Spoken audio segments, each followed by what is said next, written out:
खतरनाक हथियार निकाल लिया गया है। जंग की आहट के बीच चीन ने अपने सबसे शक्तिशाली हथियार की नुमाइश कर दी है और इस नुमाइश की जो वजह है वो आप सभी को पता है कि चीन इस वक्त भारी तादाद में ईरान को समर्थन कर रहा है, चाहे वो हथियार हो या अपने सैनिकों का सपोर्ट।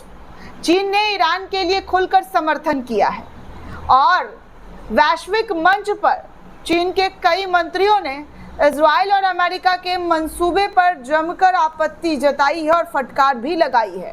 वहीं दूसरी तरफ यमन के लड़ाकों ने अपने तमाम सेनाओं को एक्टिव मोड पर उतार दिया है।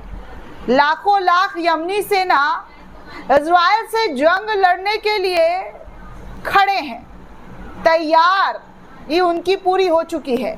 जो तैयारी उनकी पूरी कैसे हुई है और कितने बड़े तादाद में हुई है वो सब कुछ आपको इस रिपोर्ट में बताने वाली हूँ। खबरों में आगे बढ़ने से पहले दोस्तों आप सभी से अपील करना चाहूँगी कि हमारे चैनल को ज़्यादा से ज़्यादा सब्सक्राइब कीजिए, वीडियो को ज़्यादा से ज़्यादा शेयर कीजिए और हमारे नए चैनल @N4 न्यूज़ को सपोर्ट कीजिए।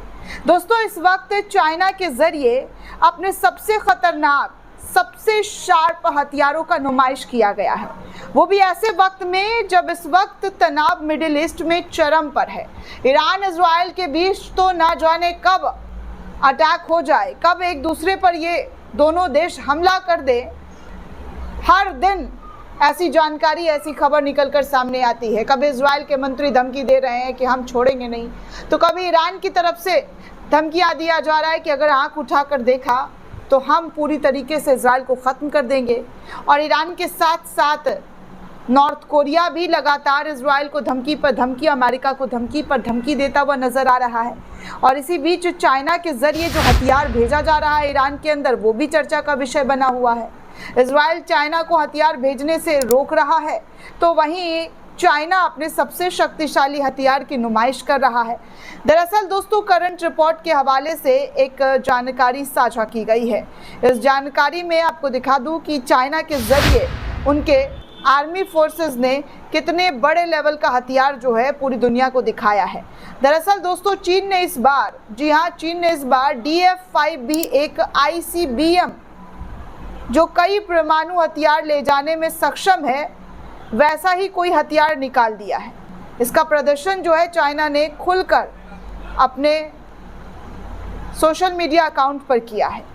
और तो और दोस्तों आपको बता दें कि इसमें प्रत्येक हथियार जो है इतना ख़तरनाक है कि हिरोशिमा पर गिराए गए बम से भी ज़्यादा खतरनाक। मतलब हिरोशिमा पर जो बम गिरा था उससे 200 गुना ज़्यादा शक्तिशाली ये DF-5B चाइना का हथियार है। और इसके बारे में जो खूबियां हैं वो ये है कि हिरोशिमा पर जब बम गिराया गया था उस वक्त उससे भी ज़्यादा खतरनाक, 200 गुना ज़्यादा खतरनाक जो है ये हथियार है। यदि इसे बीजिंग से प्रक्षेप किया गया तो ये 30 मिनट में कहीं भी किसी भी जगह पर पहुंच सकता है। और एग्जाम्पल के तौर पर बताया जा रहा है कि 30 मिनट से भी कम समय में चाइना का ये वाला जो हथियार है DF-5B वो न्यूयॉर्क पहुंच सकता है अपने दुश्मनों को ख़त्म करने के लिए। इतनी तेज़ रफ्तार वाला ये हथियार जो है चाइना के ज़रिए निकाला गया है। वहीं चाइना लगातार अपनी सैन्य शक्ति को मजबूत कर रहा है। एक से बढ़कर एक रोबोटिक सिस्टम AI जनरेटर का जो है काम कर रहा है। AI से जनरेट अस्पताल तक चाइना के ज़रिए तैयार कर दिया गया है दोस्तों। तो इससे बड़ी उपलब्धि और क्या होगी। दुनिया में ऐसे कारनामों को मात चाइना के ज़रिए दिया जा रहा है अपनी टेक्नोलॉजी के आगे। हर कोई हैरान है कि चाइना इस तरीके की हथियार और इस तरीके की टेक्नोलॉजी ला कहाँ से रहा है। वहीं एक और रिपोर्ट सामने आई है दोस्तों, और ये रिपोर्ट जो है चाइना को ही लेकर सामने आई है, जहाँ पर बताया जा रहा है कि साइलेंट हंटर देखा है कभी आपने? चीन के शियन शेडोंग करियर पर घूमते हुए लेज़र जो है हंटर, साइलेंट लेज़र हंटर देखा गया है चीन के अंदर। आप साफ तौर पर देख सकते हैं कि ये लेज़र जो है अपने दुश्मनों को पूरी तरीके से मार गिराने के लिए चाइना के अंदर लगा दिया गया है कि अगर कुछ भी हलचल होता है, कहीं से भी किसी भी तरीके से दुश्मन देश उसके ऊपर हमला करता है तो चाइना इसको लेकर पूरी तैयारी में बैठा हुआ है। मतलब कुल मिलाकर देखा जाए तो चाइना ने मन बना लिया है कि इस जंग में किसी न किसी वक्त कूदना ही है। ईरान के साथ कूदना है या फिर चाइना ताइवान के साथ लड़ाई लड़ेगा, क्योंकि अभी माहौल जो है ताइवान के साथ चाइना का बहुत ही ख़राब होता हुआ नज़र आ रहा है, जिसको लेकर कहा जा रहा है कि चाइना इस वक्त ताइवान पर अटैक कर सकता है और बड़े लेवल पर अटैक कर सकता है। खैर, एक और रिपोर्ट सामने आ रही है, वो यमन के सेनाओं के ज़रिए है दोस्तों, और यमन की सेना इस वक्त अपनी पूरी तैयारी में जुटे हुए हैं। हर हाल में वो इज़राइल को ख़त्म करने की बात कर रहे हैं। यमनी सेना लगातार कह रहे हैं कि भैया हम इज़राइल के साथ इस जंग में युद्ध विराम तक ही, जी हाँ, युद्ध विराम करके ही हम दम लेंगे। दरअसल करंट रिपोर्ट के हवाले से ही ये खबर सामने आई है और जानकारी साझा की जा रही है कि इज़राइल ने संयुक्त राज्य अमेरिका से यमन में हुतियों पर हमले फिर से शुरू करने का अनुरोध किया है। इज़राइल के ज़रिए कहा जा रहा है अमेरिका को कि भैया आप जो है यमन के लड़ाकों पर, हुतियों पर जो है अटैक कीजिए, क्योंकि हमारे बस से बाहर हो चुका है।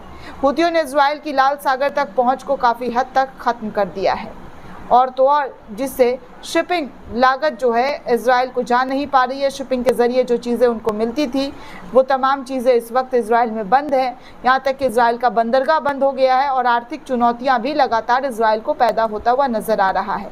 तो आप साफ तौर पर देख सकते हैं कि इस रिपोर्ट में हुतियों के ज़रिए अपनी बड़ी सेना को तैयार कर लिया गया है। ये बड़ा सेना इज़राइल पर अटैक करने की तैयारी में लगा हुआ है और कह रहा है कि वो आने वाले वक्त में इज़राइल को ख़त्म करेगा, इज़राइल पर जो है मिसाइल्स दागेगा। आगे दोस्तों कुछ और तस्वीर आपको दिखा दूं कि चाइना और ताइवान के बीच कितने हालात बद से बदतर होते हुए दिखाई दे रहे हैं। दरअसल इस वीडियो को देखिए दोस्तों, ये समुद्र में तैरता हुआ जहाज़ है और ये जहाज़ कोई आम जहाज़ नहीं बल्कि टैंकर जहाज़ है, और इनमें हथियार जो है हाई टेक्नोलॉजी वाला लैश है। उमा शंकर एनडीटीवी के पत्रकार हैं, उन्होंने इस खबर को शेयर किया और बताया कि ताइवान और चीन के बीच हालात बद से बदतर बनते हुए नजर आ रहे हैं।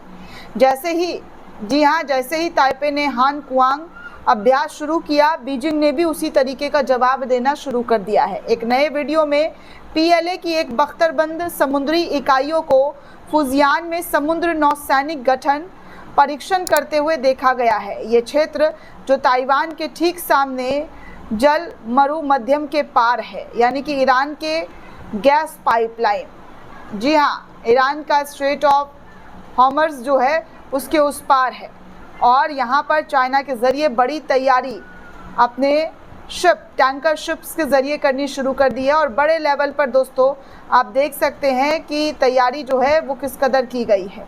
वहीं दोस्तों एक और जानकारी सामने आ रही है और इसमें जो है एक बार फिर से हमले की खबर निकलकर सामने आ रही है। द कार्डल पेज के हवाले से एक जानकारी साझा की गई है और इस जानकारी में बताया जा रहा है कि गजा के अंदर खान यूनिस के दक्षिण पश्चिम में तुर्की बूचड़खाने के पास हुए विनाश के दृश्य जो है वो दिखाई दे रहे हैं। इजरायली सेना द्वारा पीछे हटने से पहले तंबुओं में आग लगा दी गई, जिससे वो पूरी तरीके से जल गया। दर्जनों विस्थापित परिवार वहां शरण के लिए इकट्ठा हुए थे, शरणार्थी थे, और पीछे एक और मानवीय त्रासदी जो है यहाँ पर छोड़ दिया गया है, क्योंकि इजराइल ने यहाँ पर हमला कर दिया है। जो राहत कैंप तुर्की से लगे हुए इलाके में लगाया गया था, उसको इजरायली सेना पर आरोप लग रहा है कि उन्होंने तहस नहस कर दिया है। तो कुल मिलाकर दोस्तों देखिए कि जंग और कितना ज़्यादा आगे बढ़ता हुआ नज़र आ रहा है। एक तरफ चीन और ताइवान की जंग की बात चल रही है, तो दूसरी तरफ चीन ईरान के साथ भी खड़ा हुआ है और अपने हाई टेक्नोलॉजी वाले हथियार के सप्लाई जो है ईरान के साथ साझा कर रहा है। तेल के बदले ईरान के साथ बड़ी बड़ी डीलें चल रही हैं। दोस्तों इस पूरे रिपोर्ट को लेकर आप क्या सोचते हैं, आपकी क्या प्रतिक्रिया है, हमें कमेंट करके ज़रूर बताइएगा। साथ ही साथ चैनल को ज़्यादा से ज़्यादा लाइक, शेयर और सब्सक्राइब करना बिल्कुल भी ना भूलें। शुक्रिया दोस्तों।